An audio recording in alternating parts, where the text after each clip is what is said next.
Welcome to the Lowe Post podcast on a Friday morning. Croatia are through to the round of 16, and the NBA is at its quarter mark, and it's time to take stock, to look around, to zoom out, and no one better to do that with than the king of charts, the god of graphs, former San Antonio Spurs genius, Harvard professor, everything. Kirk Goldsberry, how are you? I am great, Zach. Congrats to you and your family on the Croatian triumph, getting through to the knockout round. The World Cup is in full swing too, and I'm thrilled about that. But let's talk about some surprises, right, my guy? Let's talk about some surprises. I got to get a couple soccer things out of the way first. Right. Number one, did you notice it said Croatia are through to the round of 16? I'm getting the lingo down a little bit, like Croatia are through. I give it away with bad lingo all the time when I'm trying to have a sock. The jargon is so specific and so different, so English. Let's be honest. I get exposed very quickly when I try to talk about soccer just because of the vocab. I threw out a 0-0 the other day. 0-0. So I was really proud of myself. And let me just say this: Canada. All this time I heard, well, Canada, a young up-and-coming team, but there could be a surprise team. Thanks for showing up, Canada. Thanks for showing up. I needed you to win yesterday against Morocco. I turned on the TV. It was 1-0 Morocco. I looked down. I type a couple lines in my 10 things column. 2-0 Morocco. Thanks for showing up, Canada. They had a great qualifying run, as I understand. Yeah, good for them. A great qualifying run. That's awesome. Good. That's good. Great. Congratulations. Awesome. Hey, CONCACAF. Great. Team USA, by the way, shout out. We have bragging rights on the North American continent. We're the only member of the North American continent to advance to the round of 16. Mexico ended a long streak of success with their failure in the group stage, and Canada, as you alluded to, a disappointing performance as well. So I have a rule that I try to abide by in the NBA, which is try very hard not to crow when you're right about something, because the next thing you're going to be wrong about is right around the corner. It's coming right around the corner. So if you say, oh, I told you so about this team, it's going to be, I told you so the other way about another team or another player. So that's why I wanted to hit the quarter pole with you and talk about what did we get wrong in the preseason? What teams have been better, worse, or different than you and I expected going into the season in our sort of preseason predictions? So what did we get wrong? I will cede the floor to you. Pick a player, pick a team, pick whatever you want. Kirk Goldsberry, what did you get wrong? I got a bunch of stuff wrong, and as you said, that's not unusual for me or for any of us who try to do this for a living. But when you look at the standings, I think the answers kind of jump off the page for me and what I thought was going to happen, Zach, when we were sitting here in preseason. The two big ones I'm going to lead with are the Indiana Pacers, who are a pleasant surprise of all pleasant surprises. We'll talk about them later. But the negative surprise I think we should lead with was on full display last night, in part because the NBA is doing this thing where there's just one game on Thursdays now sometimes. And last night, that wasn't a great game. It was Dallas at Detroit. And the Mavericks, Zach, are my biggest negative surprise. I expected them to go forward this season, to build on that Western Conference Finals trip last season. And instead, they have come out and just been disappointing. And I thought a lot of that was on full display last night as they gave up 131 points and let Killian Hayes have the game of his life and a bad loss in Detroit. So my negative surprise is the Dallas Mavericks, Zach. So I didn't have them going forward because I was concerned about how they botched the Jalen Brunson situation completely and lost their second most important player and did not replace him with a ball handler. They replaced him with a very good offensive player in Christian Wood, but not really a ball handler, although he can kind of herky-jerky his way into some ISO scores here and there. But I did have them in a tier. In my top tier in the West, here's how wrong I was. My inner circle of contenders had 6 teams in it. The 3 in the West were Clippers. Okay, I guess the Clippers exist and will at some point have a team that they have on paper. Yeah. Warriors, who I think are coming around. I'm still pretty confident in the Warriors. And Denver, who just very quietly is rolling at 14-7. Two guys having really sneaky under the radar great seasons are Aaron Gordon and Bruce Brown. Aaron Gordon shooting like 70% on twos and playing great defense. In the next tier is where I had Dallas. And I think their over-under was something like 48.5 or 47.5. And my opinion was that's about right. And I just thought, look, I know the Brunson situation. It's his sunk cost. He's gone. I just thought Luka plus shooting plus defense was just a formula for hold the fort until we figure out how to build this next team around Luka. And what's happened is that formula hasn't kind of played out because they really missed the second ball handler. You know, Dinwiddie's now their second baller. He's been fine, but they really miss Brunson. They have no 2-point offense at all. They have no transition offense at all. I think the Mavs must think there's a rule that you just can't. The fast breaks are like illegal. You have to walk the ball up every single possession. And the shooting has not been there. Bullock's in a slump. Finney-Smith broke out a bit last night. And what strikes me watching them and what struck me last night is they had a very fine balance of shooting and defense that really depended on Bullock and Finney-Smith being two-way wings. And as soon as you remove one of those guys, and Bullock has been the sort of the odd man out in the last couple games, it feels like they just get a little out of balance and become just that one small change, become one of those teams that's like, well, we either have to go offense and sacrifice defense or go defense and sacrifice offense. And they can't kind of thread the needle. And I agree with you. They're not as good as I thought they would be, and I was wrong on them. What else have you seen? A lot of what you alluded to. I think if we had done this podcast about a year ago, maybe a little bit later towards All-Star break last season, Zach, I think my biggest surprise would have been Dallas's defense specifically. And I thought when Jason Kidd and Sean Sweeney and that staff came in, I didn't have high hopes for the defense. And like the Pelicans this year recently are showing this incredible defense relatively out of nowhere. It's a remarkable story. And I think you're right about the formula. And it's Luka plus shooting plus defense. The defense has taken a step back and the shooters aren't making shots. Luka, you know, I had a very pleasant time this summer, Zach, in Cologne, Germany with our own Tim McMahon, drinking some Kolsch beers, watching Luka Doncic at Eurobasket. And I came back and I was the guy saying this guy's going to win MVP and the scoring title. Well, he hasn't done much to dissuade either of those things. That's what I'm saying. So the formula, I still think you framed it perfectly. The formula, the Luka part's great. The non-Luka minutes are not. Every role player outside of Luka and maybe Dinwiddie and maybe Christian Wood have been a disappointment. And we can talk about specific things, but it manifests mostly in that second thing and that third thing. The shooting hasn't been good. Bullock is a notoriously slow starter from the 3-point line. That could turn around. Maxey could turn around. Tim Hardaway Jr. But if they're all off to slow starts in concert, we're starting to see that efficiency that they harvest a lot of their offensive efficiency from those 3-point shots that Luka creates. And when they're not going in, their offensive efficiency drops. And then, as you mentioned, they haven't quite been able to repeat that great success story of last year's defense. I think they're middle of the pack in defense, 12th, middle of the pack in offense, and they're middle of the pack in the standings. But it's the two second things in your formula, Zach, the shooting from the role players specifically, and the defense that I think are driving this negative surprise. Josh Green is playing great. Great.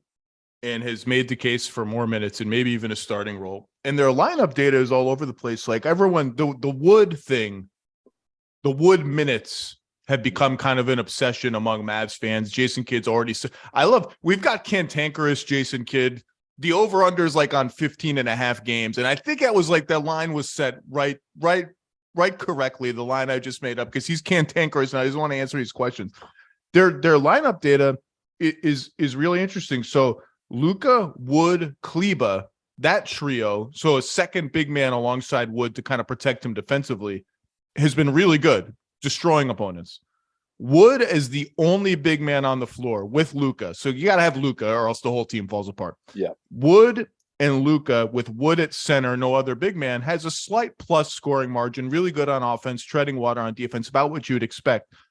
Weirdly, given that reality, Wood, Dinwiddie, Doncic, which is really the way they can ease the burden on Luka if they even want to do that, by having both Dinwiddie and Wood on the floor with him, is getting destroyed in like less than 100 minutes. So it's a tiny sample size. So I still think they need to try that a little bit more, but it hasn't worked so far. And Hardaway can't make a shot. JaVale's not even playing. It's just, and it feels so joyless. Like their games just feel like it just feels like work. It just looks like work and feels like work, and it's just not fun to watch. It's fun to watch because Luka's a genius and he's brilliant and he's no looking and doing all these fakes and all this stuff. But the whole thing just feels like a slog, man. It's funny you say that. I had in my notes that there's a bad vibe.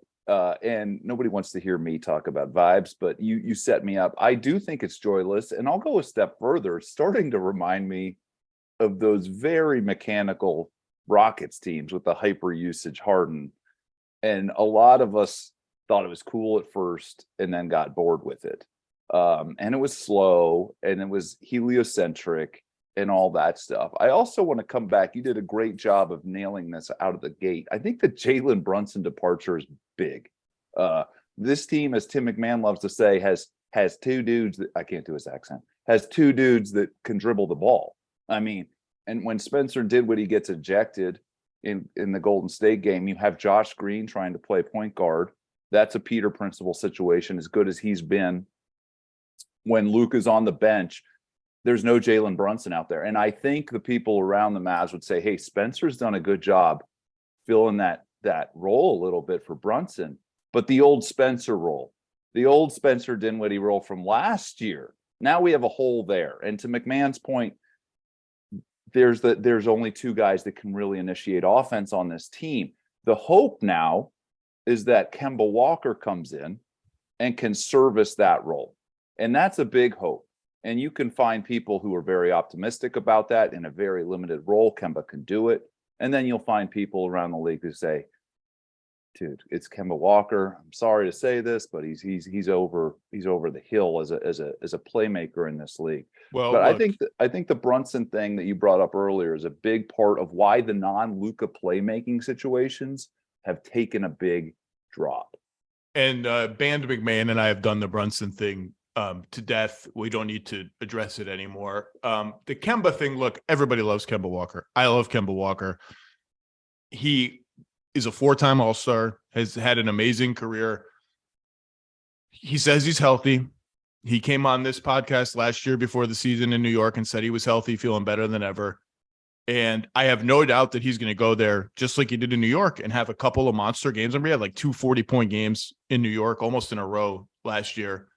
And it's just a matter of, can his knees hold up? And the track record suggests the answer is no. The fact that he was unsigned until after Thanksgiving suggests the league at large thinks the answer is no. I hope everyone's wrong. I really do. But it feels like a Hail Mary to me. And look, Tim and I have joked that the Mavs are team holding pattern, that they know this can't be the end vision around Luka. No. That they know the clock is ticking until he needs to see something closer to the end vision.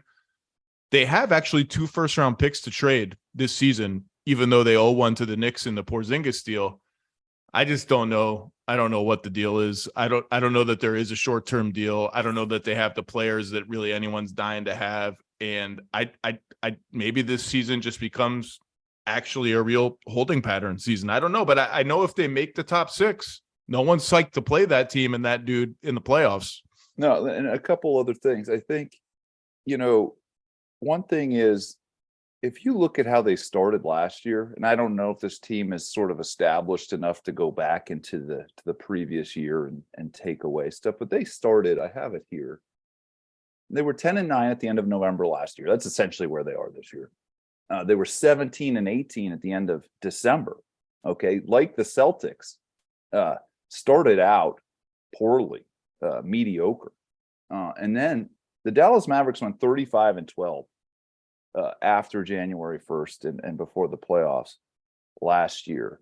And I'll allow for some optimism in Dallas because of that happened last year, and especially because of that thing, the shooting luck, some cold starts.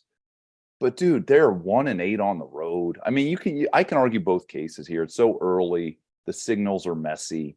But one thing I do want to point out is that, yeah, they did this last year, and then they became the best team in the Western Conference, not named the Warriors, in the second half of the season, and got all the way to the Western Conference Finals. So I think there is a glass half full version here.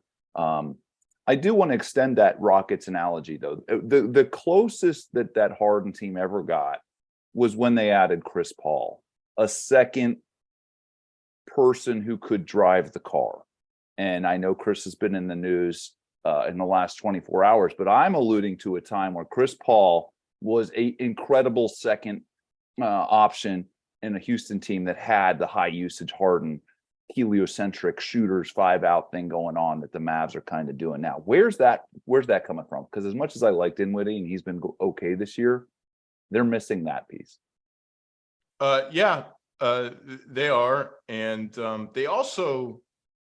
they've played more close games than anybody in the NBA. The Mavs are in crunch time seemingly every night, including last night in Detroit, which went to overtime. They only have 2 blowout wins this season. And as you know, blowouts are more predictive of like, okay, this is a real championship contending team than eking out crunch time win after crunch time win. I mean, Phoenix has eked out a million crunch time wins. They also have a lot of blowouts. Like they've been great at both in the last couple of years. And we're going to get to them in a second. Their only blowouts, the Mavs, are the second game of the season against Memphis. Memphis was on a back-to-back on the road. The Mavs were rested. Good win. Memphis is really good. And against Denver with Jokic and Murray both resting or out. I think they were both sick at the same time. So other than that, they've played more close games than anybody in the NBA, and it just feels like a slog. Can I pick the next team / set of teams? I was wrong is not the right word, but because I had 2 of these 3 teams, I'm going to name 3 right now. 2 of the 3 were in my inner circle of contenders. So the fact that they're good or trending toward good is not a surprise. The third was on the next tier down, and their fans, boy, they let me have it for not putting them in the inner circle of contenders where they think they belong, and they are proving right now maybe they do. Those 3 teams have this in common.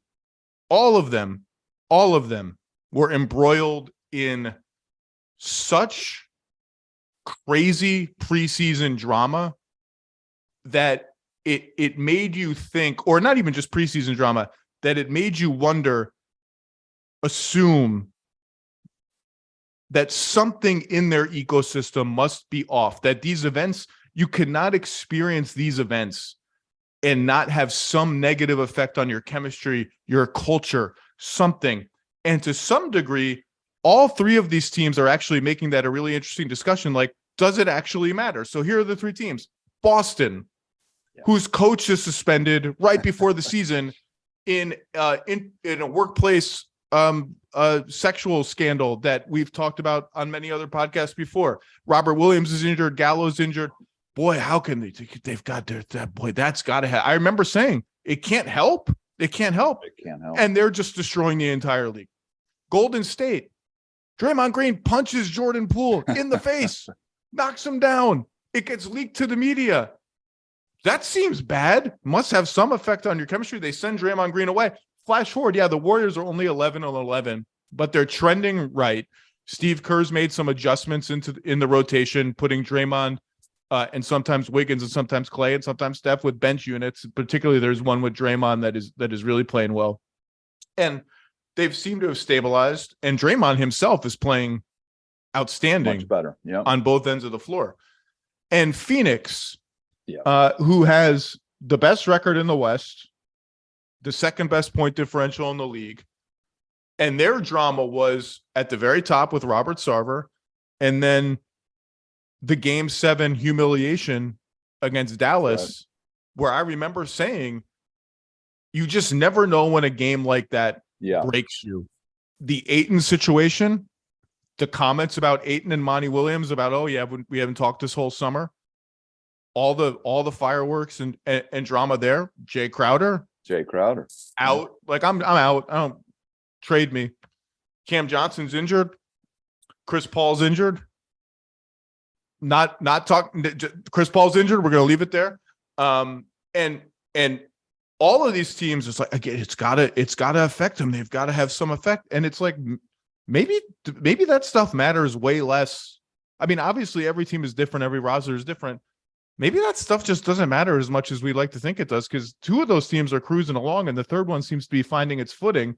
And again, it's not that I was wrong about any of them. I think I had them properly rated. I still think Phoenix in a playoff series against full throttle Clippers, if they ever exist, full throttle Warriors, full throttle Nuggets. Phoenix is, I might pick all three of those teams over Phoenix. And again, I haven't seen full throttle Clippers. They may not ever happen, but they're really damn good. Like, you can pick either of these three teams. It's not that I was wrong about them, but like, you worked for a team. Does this stuff just maybe not matter? It's interesting. Oh, it matters. And I think one of the things these three teams have in common too, Zach, is pretty good leadership in the front offices. I think that they are able to absorb chaos in Phoenix because they have James Jones. And I want to talk about that. Monty Williams is also just the coolest coach around and can deal with like a Jay Crowder situation, which was, like you said, one of many. And he just is such a level-headed presence. You know, Brad and Boston able to navigate the chaos. And the underrated thing is my friend Will Hardy also leaving. I was very concerned about Boston too in the preseason because of the respect I had for specifically Will and his ability to coach. And if all the stuff that went down with Ime happened a few weeks earlier, a month or two earlier, Will Hardy is probably the coach of the Celtics. And they didn't have Will to go to. And then Mazzulla obviously has done a fantastic job, but the organizational culture, and credit to the players as well in these situations, for having resiliency in the face of chaos. But let's start with the Suns, because like my beloved Spurs of old, they'll never be in the A block of NBA today. They'll never be on the A block of First Take. But despite my vociferous, if people could hear me on the pre-show NBA Today calls, where I'm like, yo, do we have to talk about the Lakers again? They've made a whole bit out of me saying on TV, can we talk about the Bucks? Can we talk about, that's like a whole bit now. So yes, look, someone has to fight the good fight. And sometimes it's me. And they'll never be in the A block, but they might have the best record in the West for 3 straight years, like those old Spurs teams. Hey, we're not going to, and people like almost disdain talking about them, even in podcast media. It's like they're boring. And to me, it's the sign of organizational strength when you can have that resilience in the face of chaos. But Damian Lee's played more minutes than Chris Paul this year. And the biggest thing I'd be wrong about if you had told me that with the Ayton chaos, with the Cam injury, is that this team is still the best offense in the Western Conference right now. With all the talk that the Sacramento Kings have gotten, and rightfully so, for that high-powered, fast-paced offense. And the numbers still say Phoenix has a better offensive efficiency at the quarter-way mark, Zach.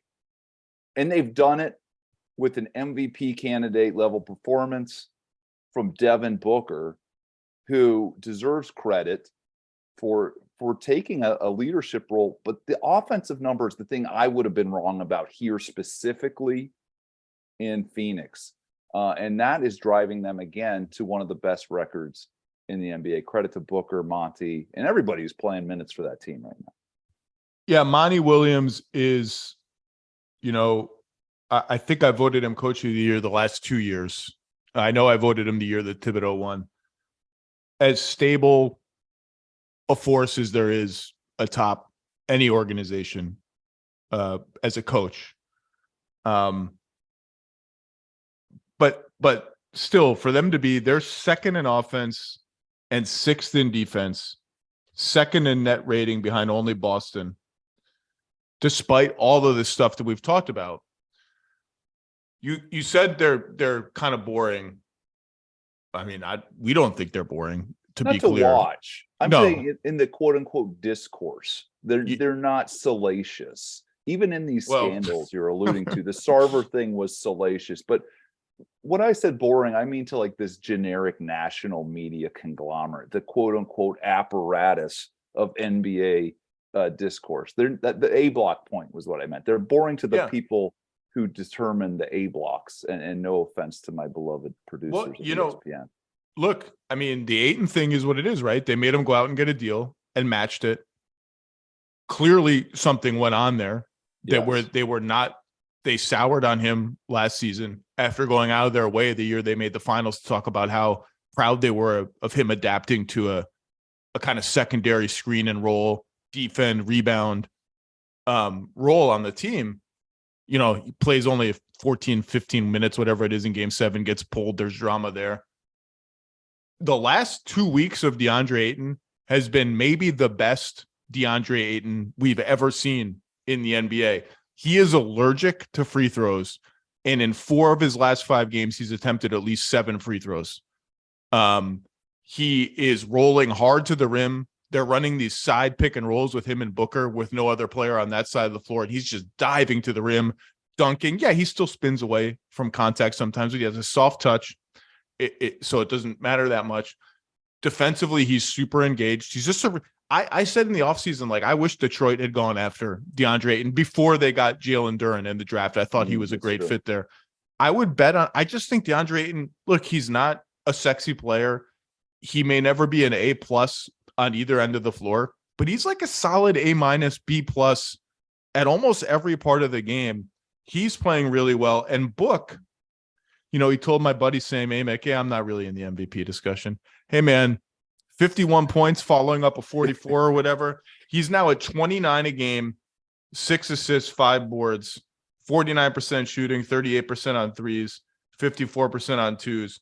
The Suns for the season are plus 156 with Devin Booker on the floor and -1 with Devin Booker on the bench. If he's not in the MVP discussion, A, you need to change the discussion, and B, it's a sign of how crowded and amazing this MVP race is going to be, knock on wood, if everybody stays healthy. But this team, they just know who they are. They know how to play. They do not make mistakes. They run their stuff. They defend like all hell. They make precise rotations. They are just a machine of precision.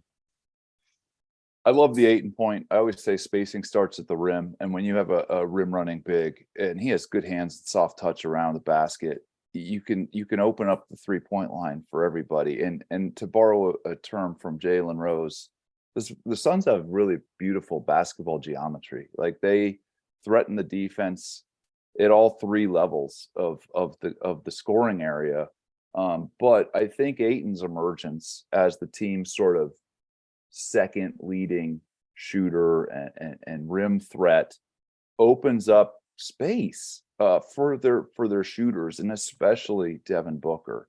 And again, I don't want to sound like a broken record, but if you had told me they would have been putting up these numbers without Chris Paul, one of the great quarterbacks of modern basketball, I would have been totally wrong about that. I would have said no way. And that's why I do think Devin Booker, at very least, has got to be the MVP of the Western Conference right now. And this team is right back to where they were the last 2 years, despite all of the chaos that we've already covered in this segment here. Look, I haven't sat down and done all the all-star candidates. I know it's an absolute bloodbath to get in both conferences, and you could probably make a list of 25 guys in every conference, in both conferences, for 12 spots. I just know that if Phoenix has the best record in the West, and it might not, I think it'll probably be close, but if they have the best record in the West, they need to have Ayton and Bridges get a look as a second all-star. I mean, obviously Devin is a lock. Chris Paul's not going to make it because he's off to a slow start and he's injured. I know those guys aren't 20-point-a-game scorers. And you start talking about all the great players averaging 30 a game, it's going to be hard for them to get in. I just think they're going to have to be on your long list. If this team is this good with this many guys missing, including their second best player, presumably, Ayton and Bridges, for what they are doing, deserve to be on your long list of all-star candidates. At the very least, they are playing that well. And Bridges is a mid-range machine. He's a transition finisher. The defense is what it is. Like, they're those two guys. You can talk about Booker and Monty Williams in the ecosystem. Those two guys at numbers 2 and 3 on the team right now are playing outstanding. Yeah, I'm glad you brought up Bridges.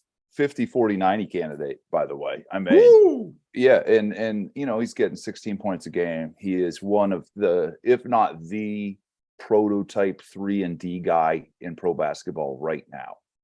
He blocks shots, he gets steals, he's a smart, willing defender. He's just such a great weapon to have on that side. And we haven't even talked about the defense hasn't dropped off. And that's incredible. And then Ayton making over 60% of his shots. So you're exactly right.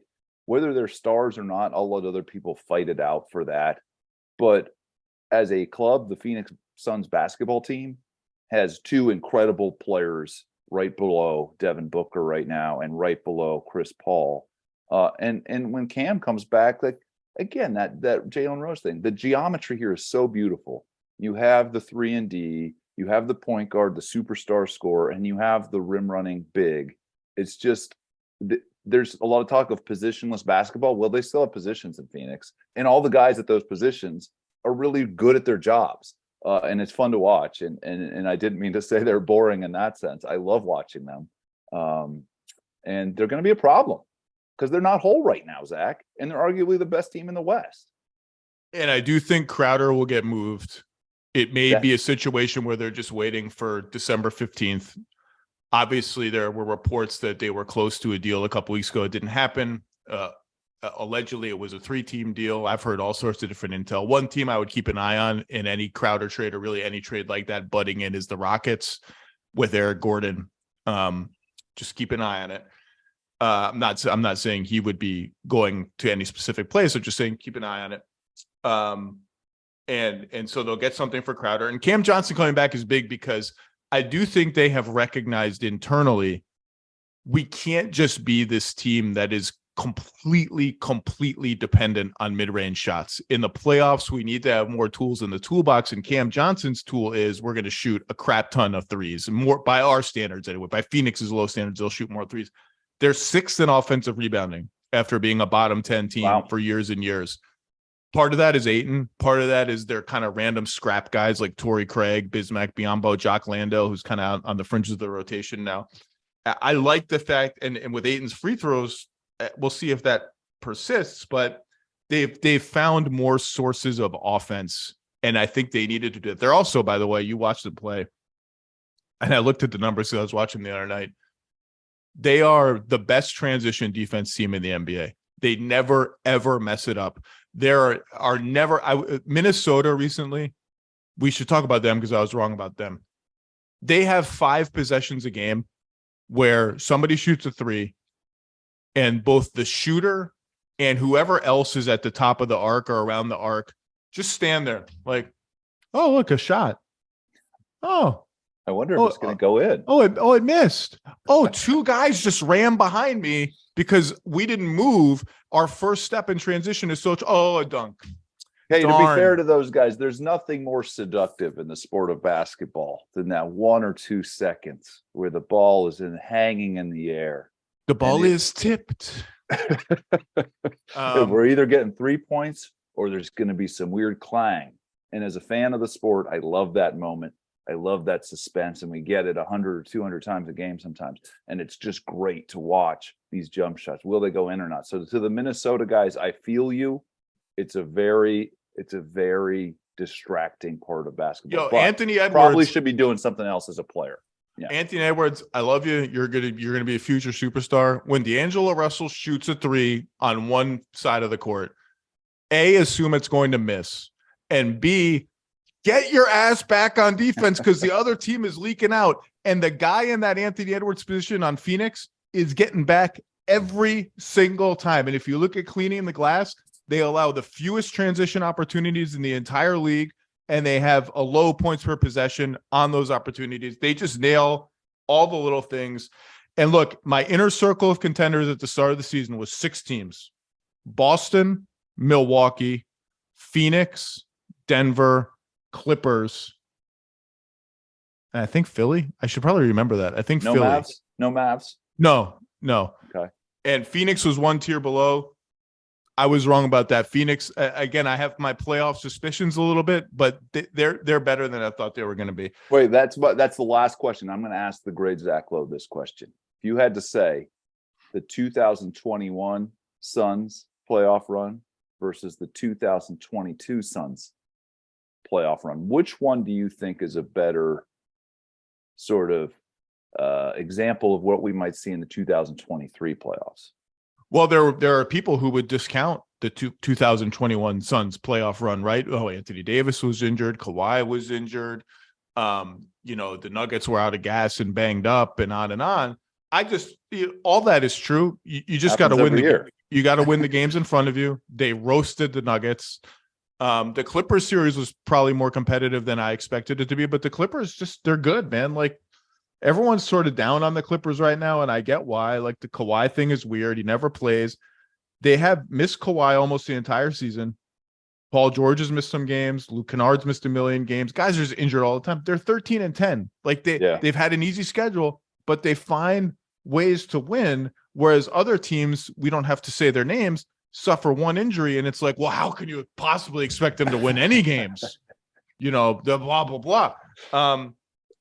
So I think that run to the finals is a legit run, and they won 2 games against the Bucks in the finals, and it took one of the greatest finals performances of my lifetime to end that series. And Giannis, all credit to him.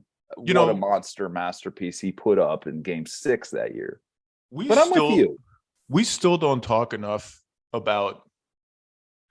I have to go back and watch it. That Game 5 in Phoenix, the lob that Drew Holiday threw Giannis with like 10 seconds left in the game, when the Bucks were, I believe, leading by 1 and could have just slowed down, gotten fouled, and played the free throw game. And Drew Holiday was like, how about instead of that, I run the ball up the sideline and throw like a 30-foot lob to a guy who's a bad free throw shooter in general, not in that series, but in general, and just kind of see what happens. Like, maybe it hits the backboard and they get a bucket the other way. Maybe that is one of the all-time crazy / ballsy plays. And if it goes wrong, Phoenix might be up 3-2 in that series. That was an insane moment.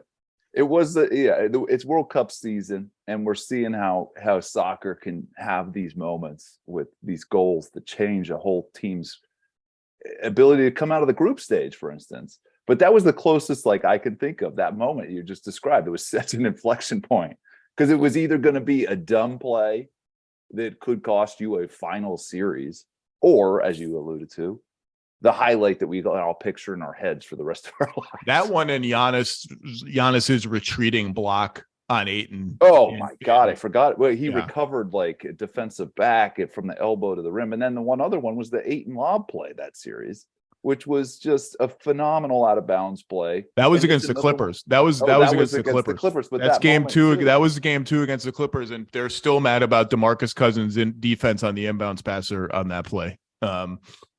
Yeah, but anyway, I think the Suns, I'm with you going back to that point. The 2021 Suns run, you can argue that's who this team is. And last year, there are people who can give you a good excuse why that happened last year. And I'm not going to say which side I'm on with that one, but I do think the bones of this team are so good and so diverse that they're positioned on both ends of the court to win games. I think the Suns are a real threat to come out of the West again. That play was amazing. By the way, how does anybody watch soccer? I'm watching that Croatia-Belgium game yesterday. I couldn't even watch. It was unbearable. What's that guy's name? Lukaku? on Yeah, Belgium? the Belgian guy. Yeah, of course. When he hit the post, oh, it's so scary. I just don't know how. I guess I don't follow like the leagues. I guess the leagues are just like there's a lot of games, so every game doesn't feel like this life or death situation. These World Cup games are just absolutely agonizing. Just agonizing. The win probability can switch in 2 seconds from a very big number one way to a very, and that doesn't happen in our sport very often. The Drew Holiday lob play was a big inflection point, but not like, the foul.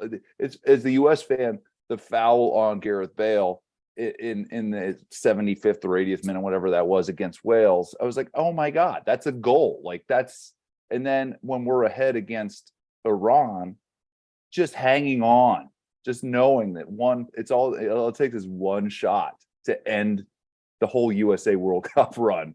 It's pretty gut wrenching, Zach. I have a hard time with it. By the way, I mentioned we're not going to talk about this team yet because it's not quite time. I mentioned Devin Booker's insane plus minus stats. Nobody wants to hear this. I don't think, because I guess there's something like voter fatigue. The Nuggets with Nikola Jokic on the floor are plus 173. That's a big number. That's bigger than Booker's numbers, plus 156. The Nuggets with Nikola Jokic off the floor are minus 124.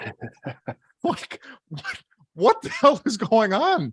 He is averaging 23, 10, and 9 on 62% shooting, 69% on twos. You may not want him in the MVP conversation. You may be tired of talking about him. You may think he's a ground-bound, plotting, whatever on defense. He's going to be in the MVP conversation, whether you like it or not. And he's doing it a different way. He's not shooting as much. And he has two of his best friends back out there, and not to mention the emergence of Bones Highland. But they just spread the floor with incredible scoring. And who better, Zach, than Nikola Jokic to have those kinds of tools in the toolbox on offense. And he's demonstrated that he can win games without scoring a bunch of points.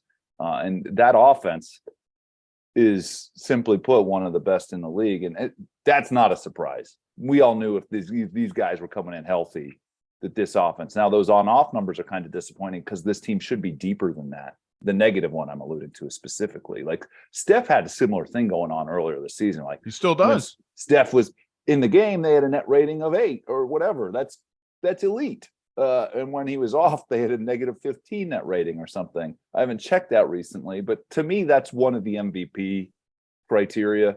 Is I go to that and be like, okay, when this guy's in, and we all do the same thing, this would be the third best net rating in the league. When he's out, this would be the worst net. That's what Curry was at. Jokic is at. Booker's doing something similar. And I do think that's a big part of the MVP discussion. They may have to run the non-Jokic offense through Vlato Chanchar at this point, because they're just running out of ideas, and Vlato is flying around getting things done. Vlatko. You mentioned Indiana as a team you were wrong about. I think that's like we're all kind of wrong about Indiana. They're clearly a decent team. Tyrese Halliburton never turns the ball over. I don't really know how that's possible. Let's talk about a team kind of on the flip side of that equation in their division, a team that I appear to have been right about. And again, I don't want to crow about it because we're wrong about everything. This whole podcast is about what we're wrong about. And that's the Chicago Bulls, who are 9-12. And Bill Simmons on his podcast this week floated a trade idea that I had alluded to and talked about directly, actually, I think even before the season.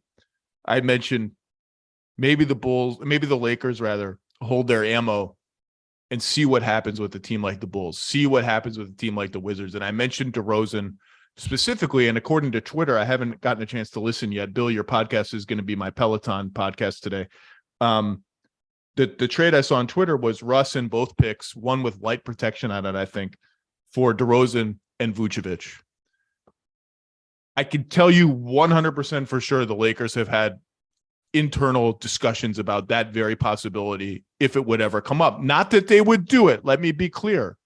Just like You have to do it. You look around the league like any responsible team would and say, okay, we know the Pacers option is there. The Utah option was there. The Spurs option doesn't excite us very much in terms of where could we dump Russ and 1 pick, 2 picks, no picks, whatever. And Jovan Buha at The Athletic reported yesterday that, they're more leaning towards a more conservative pick, the trade the Lakers are with Nunn and Beverly and maybe 1 pick. And his reporting is on the ball generally. So maybe this whole thing is nonsense anyway. But the both picks for the Bulls guys is certainly something that their brain interest is thought about. Otherwise, they'd be irresponsible. And the reaction I saw on Twitter was, boy, why would the Bulls do this? This is a horrible trade for the Bulls. And it seems horrible because they just went half in, not all in, but somewhat in to build this team. The team was in first place 40 games into the season last year, 50 games, whatever the hell it was. They're -6 per 100 possessions with Levine, DeRozan, and Vucevic on the floor after being outscored by a tiny margin last year. Outscored by a tiny margin doesn't seem bad, but when you build your team around 3 all-stars and you talk about how you've built your team around 3 all-stars, you just say all-star a million times. So it seeps into the brains of your fans. Like, oh my God, we have 3 all-stars, and you're playing dead even, let alone getting outscored by 6 points per 100 possessions with those 3 all-stars on the floor. That's not good. Levine is coming off knee surgery. He's got a giant contract. He hasn't looked quite the same.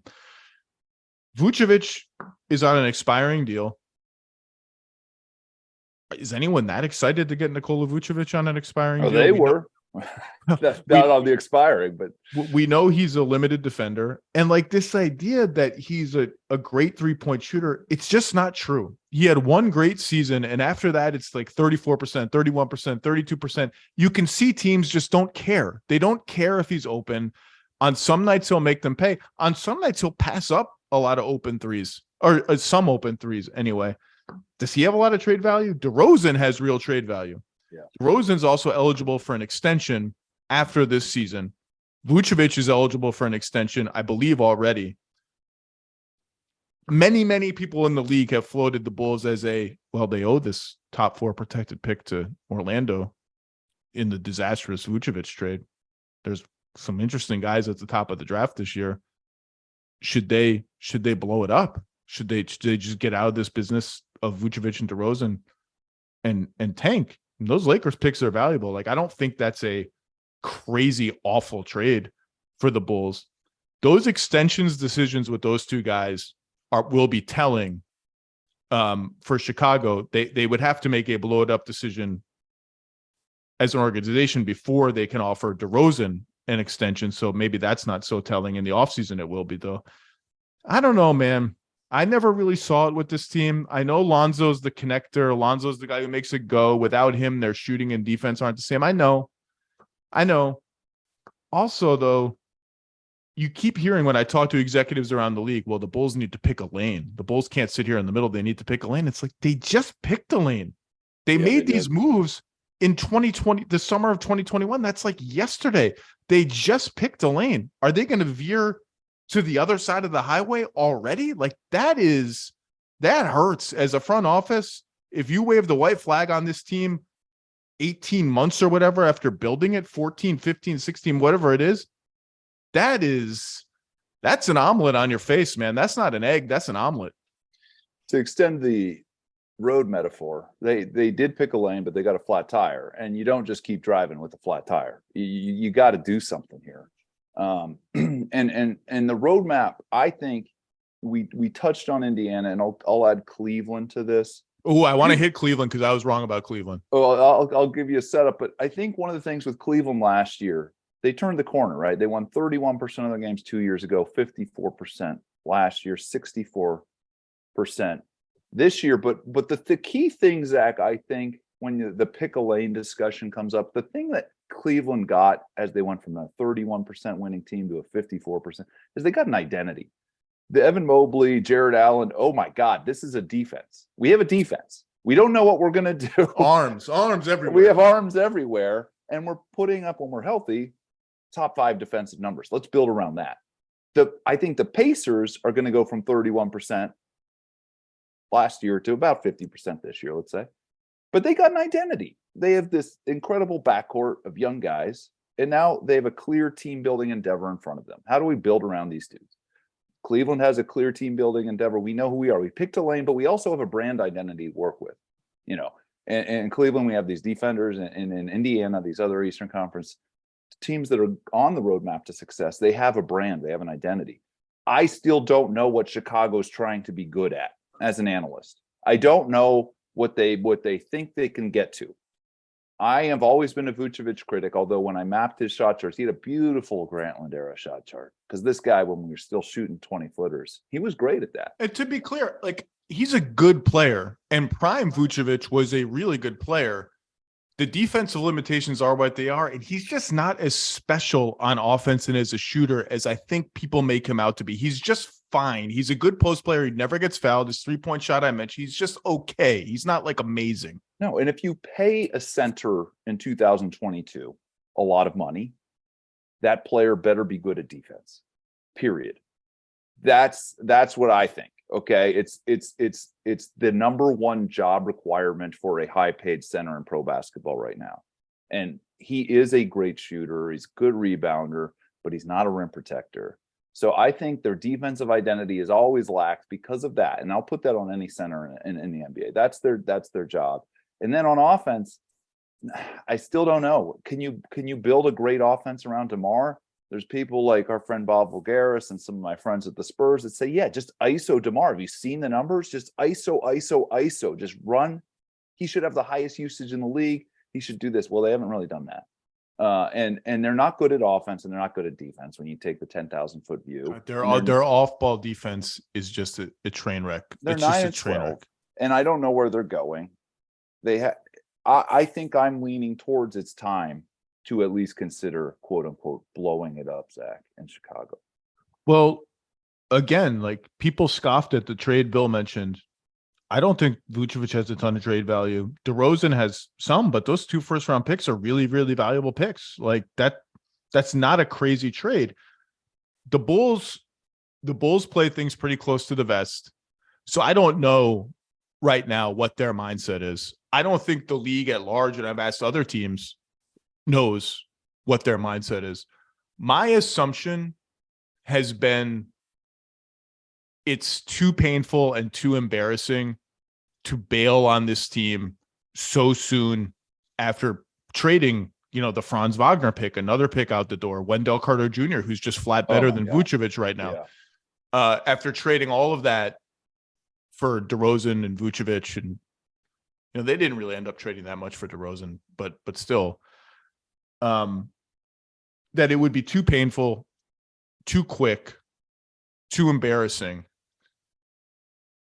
I guess that's still my assumption, but I'm starting to rethink it. And part of the reason I'm starting to rethink it is, look, the Orlando, Detroit, San Antonio, Houston, and probably Charlotte quintet is going to be hard to beat in the Tankathon sweepstakes.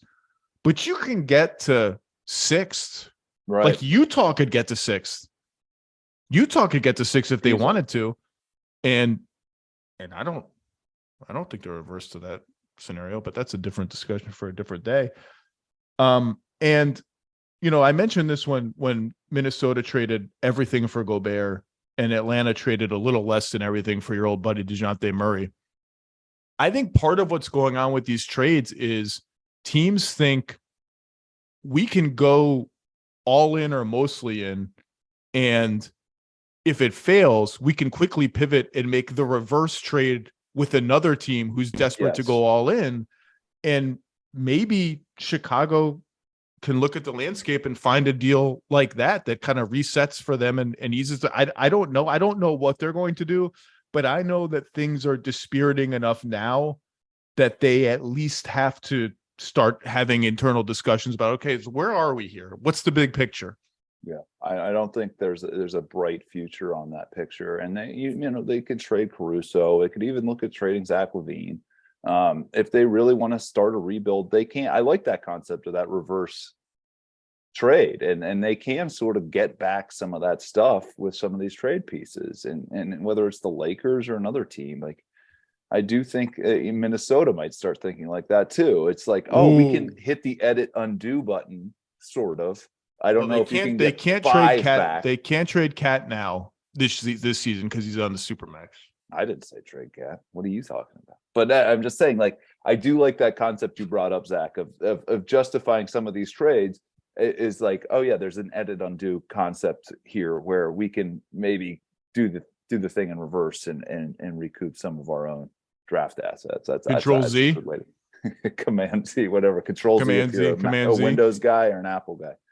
I just sometimes you don't even remember, your hands just remember it subconsciously, and you don't really remember like what the thing is. Just control whatever, command what I don't know, command control. I can't even identify which is which. Minnesota's a team that's worse than I thought. I don't really want to talk about them that much, except I will say I'm interested to see how they look without Cat, because it's not great to lose a player so good and one of the greatest shooting big men, if not the greatest of all time. It's obviously not great. Injury analysis is boring. How dare you? This came up last year, and I had to tweet out a reminder of Dirk Nowitzki's existence to the planet. And Dirk Nowitzki shot harder shots than Karl Anthony Towns has ever shot in his life, and he got to the same efficiency level. So just a short tangent there, Zach. I'm here to defend Dirk Nowitzki's honor. I am a Dirk acolyte of many decades at this point, but injury analysis is boring in the sense that it's usually like, this is bad for the team. Like, what does it mean that so and so is out? Well, it's bad. Like, it's not great. They'd rather have him. I am interested to see how they do, because part of the bonus of that kind of trade is you can pivot into this very ready-made identity of, okay, well, we'll just play like the Jazz played, except we don't have as much shooting as the Jazz. We may actually have somehow less playmaking than the Jazz. Like when Anthony Edwards found Gobert for a lob, it was kind of an awkward lob at the end of their win against Memphis the other day. I was like, oh my God, it's a miracle. Anthony Edwards and Rudy Gobert for an alley-oop, and they dunked it. He actually dunked it. It was amazing. If they can get Taurean Prince healthy and get Jaden McDaniels healthy and get on a roll shooting wise, I think they'll be fine. But they need time for this team to gel. And now they have 6 weeks or 4 weeks or 5 weeks or whatever it ends up being, less of that time. I thought they would just come out of the gate as a regular season wins machine. I didn't like the trade. I said on TV the day it happened, I am literally in disbelief. That's the word I use, disbelief at how much they gave up for Gobert. But I thought at the very least they'll win a ton of regular season games, and that hasn't been the case so far. No, I was not a happy person with that trade from Minnesota, and I didn't expect them to be very good, to be honest. I think they gave up. The underestimated part of that trade, the assets deserve the headline, in my opinion. But some of the human beings that left Minnesota they're missing too, and the offense just isn't good enough right now. And they're losing the minutes with Gobert. I mean, you pay that much for a guy, and he comes in your negative team when he's on the floor right now. I don't know what happens there. I don't like watching them. But I am with you. It'll be interesting to see if they have like a more sort of modern, traditional one big lineup. Can they find something with space? Because space has been the problem, and Anthony Edwards well-documented frustrations in that department. I just don't get why that's some more space. Why that's really the case, because they have Karl Towns, who's the second greatest shooting big man of all time. And Gobert, starting Gobert's spot last year was Jared Vanderbilt, who has limited. I mean, he's shooting these little corner threes every now and then for Utah, but it's not like he was spacing. Anyway. I thought they would be a little better than this. The Gobert trade is like almost every trade that is divisive and or unpopular. You can find some people around the league who will be like, I kind of see what they were going for. Like, I might have made that deal. Even like the Sabonis Halliburton one is a good example. Like, I thought people were way too I didn't like that trade for Sacramento. I thought it was a win for Indiana. I also thought people were like unfair in how much they railed against the Kings. you could find people around the league being like, no, I think Sabonis is really good. It'll work there. This one, No, I don't think I've found anyone who's like, that's actually a good trade. Here's a hot take for you, Zach. That's actually a good trade for Minnesota. I don't think I found anyone around the league who liked that trade for them. no, I think that's correct. I think if you would have said 2 less first round draft picks, it would have still garnered a lot of skepticism. And they gave so many, but let's end with the Cavs. Yes. Who I had the Cavs. I had the Cavs. If you asked me before the season to rank the East, list the 6 locked playoff teams and the play-in teams, I had Cleveland and Atlanta at 7 and 8 in the play-in. That's going to be wrong. Cleveland is better than that. Cleveland is currently 14 and 8. They are 7th in offense and 2nd in defense. They have the 3rd best scoring margin in the league. Interestingly, their big 4 is actually a slight negative together so far on the court. They're destroying people when it's just Garland and destroying people when it's just Mitchell. They haven't had Kevin Love recently. They haven't had Rubio at all. They missed Dean Wade for a while. He's back and starting. LeVert coming off the bench, I think, is the right move for them, short-term and long-term. They just look like a legit, really good team that's a tier above where I thought they were going to be. My question for you, because I think you were higher on them than me, you were right about them. I was wrong to a degree. Are they a title contender? Because that's the kind of hot debate now. You see a lot of analytics-centric people being like, well, look at the scoring margin. This is a true blue. Like I was listening to the Ringer NBA show last week, and I can't remember if it was Rob Mahoney or Justin Verrier. I'm sorry, guys, your voices sound similar. One of them was like, the Cavs are here. Like, they're a title contender. Yeah. And I hadn't gotten there yet, despite the numbers. Where are you? I love Boston and I love Milwaukee. And I think they deserve a little more respect right now for roadblocks to this team that I think will get there next year. I just don't think they're quite as good as those teams. A whole Milwaukee, which we still haven't seen. I mean, Chris is just coming back. Come back tonight. And if you're looking at the numbers, I don't know how you get to a world where the Celtics aren't the favorite to come out of the East, unless you think the Bucks are the favorite to come out of the East. But that takes a little blind faith analytically right now because we haven't seen them whole. So I love Cleveland. The only way you're going to get me to say something negative about Cleveland is what you just did to me. I don't think they're quite a title contender, but I've loved them. And if I was wrong about something within the Cleveland ecosystem, Zach, it was the Donovan Mitchell piece. He's been outstanding. That thing, I was skeptical about that because, really? As I mentioned earlier in the podcast, the vibe they had built there was sort of this grit and grind, all due respect to Memphis. This defense. Yeah, be careful now. I'm the guy who owns the Tony Allen shirt. Okay, be careful now. But they had built this like we're the most physical young defense in the league vibe. And I was skeptical that Donovan Mitchell, who, if you watch the playoffs, would come in and fit, especially with that identity. And as you've already mentioned, the defense hasn't really fallen off at all. And in fact, now they have what they didn't have last year when they won 54% of their games, is a guy who can go get you a bucket in crunch time. And I think that is a huge piece. I think that makes them one of the top 6 or 7 teams in the NBA. Like the Phoenix Suns, I love the way they have that geometry. They have all their bases covered on the court. If there's a weakness, it's probably at the 3 and 4 positions. They still haven't had Rubio come back. And I think they may have a move in there. But regardless, if you're a Cavs fan, I think you're set up for the 2020s. That's my point with this team. Who cares almost what this year? Same with the Pacers. Hey, congratulations. You guys won 31% of your games 2 years ago. Now you're at 64%, and people are talking about you as a contender.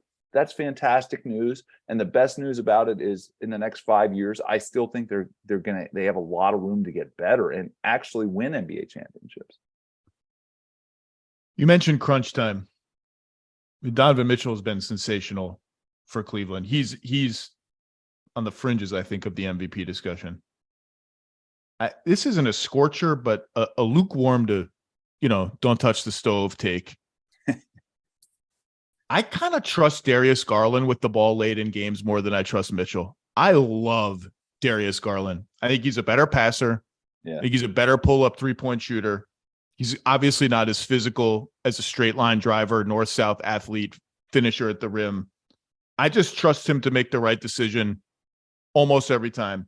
He's averaging 23 points and 8 assists, shooting 42% on threes, just 47% on twos. You'd like that to be better. He's getting to the line 5 times a game. That's a career high by far. I've loved what I've seen from Garland this year. And I just feel like he's going to be, if he's not already, one of those guys who's just comfortable late in close games because of everything he can do offensively. He just has a good cadence and rhythm and calm to his game. I really, really trust him. Not as much as I trust Luka Modric, who I would trust with my life at this point. Oh, wow. But I just love Darius Garland. That's not a scorcher, I guess. I remember I was writing about them, and of course you've had this happen a million times too. You get an assignment, okay, I got to write about the Cavs. So of course they go on this West Coast road trip and just lay eggs over and over again. And then come home and I'm watching the game. It's the day before my piece that anoints them as the next best young team in the Eastern Conference comes out, and they lose to Minnesota at home. But in that game, Darius Garland, I think Donovan Mitchell was resting. Darius Garland, I think, had 50 points. And hit, to your point, he was like one of these guys like Reggie Miller, not quite, I'm not giving him Reggie Miller stats, but remember when Reggie was just at the end of games, not even the 8 points, 9 seconds, whatever it is, just the guy, it's like, oh my God, like this guy's a problem. Like the game's not over if that guy's out there. Yeah. And he did that to Minnesota. They still end up losing. But some of the shots and plays he was making at the end of that game, I was like, I had that same reaction. I was like, and this guy's not your go-to guy at the clutch. So maybe they'll still figure it out. It's just a luxury to have 2 of those guys. It's come out. No, that's not a slight on Mitchell. Mitchell's been amazing. And it's more just like, I think Darius Garland's even better than people might realize. But aside from that Western Conference road trip, Zach, this has been one of the best teams in the NBA, period. That's how good they are. I'm not going to go NBA ringer show with the contender over the Celtics and Bucks. I just have too much respect for them and the high level of play we saw from those 2 teams in the playoffs last year without Chris Middleton on the court.